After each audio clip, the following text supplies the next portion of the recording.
Vítam vás v krátkom videonávode, v ktorom si ukážeme, ako sa pracuje s programom K10 Stat. A tento program nám umožňuje modifikovať jednotlivé úsporné režimy procesora, respektíve meniť hodnoty napätia a frekvencií, ktoré sú zadefinované technológiou Cool and Quiet. Týka sa to, ako názov programu napovedá, procesorov architektúry K10, teda napríklad dnes veľmi populárnych Ferrum 2 alebo Athlon 2. Odkaz na stiahnutie nájdete v kompletnom článku na PCSK. Presuňme sa teda priamo k popisu. Po spustení programu vidíme prvú záložku, kde sú informácie o procesore a jeho aktuálnom stave, takisto výpis z dôležitých registrov. Nás najviac zaujíma práve druhá záložka, state, kde meníme všetky režimy a všetky stavy procesora. Máme tu možnosť definovať až 5 profilov, pre každý profil rôzne nastavenia. Pred začatím odporúčam kliknúť na Default a aplikovať tieto nastavenia, aby sa nastavili základné napätia a základné frekvencie pre tento daný kus procesora. Nižšie vidíme násobiče pre jadro a napätie pre jadro a napätie pre Northbridge. Northbridge zahŕňa pamäťový radič L3 cache. Tuto vidíme 4 stavy pre procesor. V týchto 4 stavoch sa môže nachádzať procesor pri prechode z stavu bez záťaže až do maximálnej záťaže. Upravovať budeme práve tieto a hlavne ich napätia. Pred začatím takisto odporúčam spustiť nejaký test stability. Zvykol som používať Prima 95. Voľba je na vás. Môžete použiť OCCT, Lynx alebo tento Prima 95.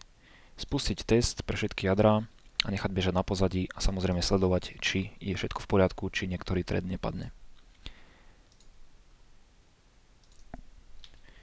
Teraz môžeme začať meniť napätia.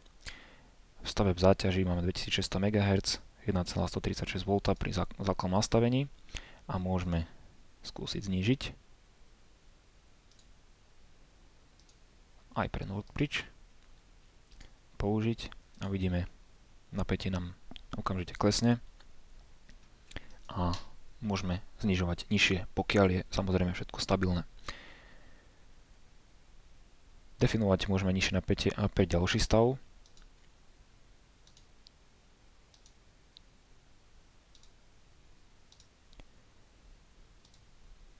Tu ale, ak chceme testovať stabilitu aj v tomto stave, musíme zapnúť 1900 MHz pre každé jadro. Frekvencia sa zmení a teraz testujeme práve na tých 1900 MHz pri tomto danom napätí. Podobne môžeme aj ďalší medzistav aktivovať a zadefinovať pre ňo nejaké určité nižšie napätie.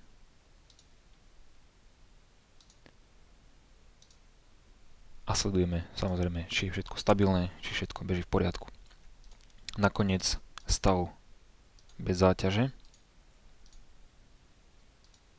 použiť a môžeme skúsiť znížiť napätia.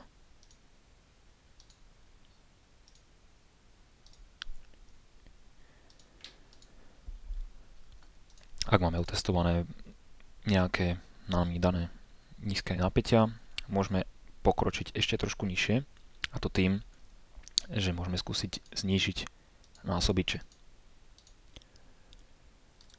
Vyberieme iný násobič a napríklad skúsime 650 MHz pre stav bez záťaže. Kliknem použiť, frekvencia nám klesne a samozrejme sledujeme aj stabilitu v Prime 95, či všetko beží v poriadku. Keďže sme na nižšej frekvencii, môžeme ešte ďalej znižovať napätie. Je to na nás, ako si znížime. Všetky procesory majú možnosť znižovať smerom dole. Procesory série Black Edition majú ešte aj tú funkciu, že majú otvorený násobič aj smerom nahor, preto môžeme v tomto programe de facto aj pretaktovať. Ak máme otvorený násobič smerom nahor, môžeme túto zmeniť. Vyššie násobiče, pridať prípadne napätie, aby sme dosiahli vyššiu frekvenciu. Keď máme takto definované stavy, môžeme si tieto stavy, profily aktivovať po spustení Windows. Ja už tu mám pripravený jeden profil, v ktorom som zistil najnižšie stabilné napätia pre tento procesor. Aktiváciu po spustení Windows vykonáme úplne jednoduchým spôsobom.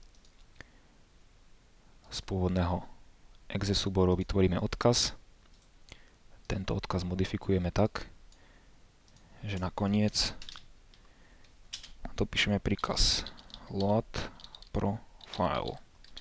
A teraz číslo, ktorého profilu chceme. Môj profil je číslo 1. A takisto, aby sa mi nezobrazovalo okno K10 stat pri každom spustení príkaz window.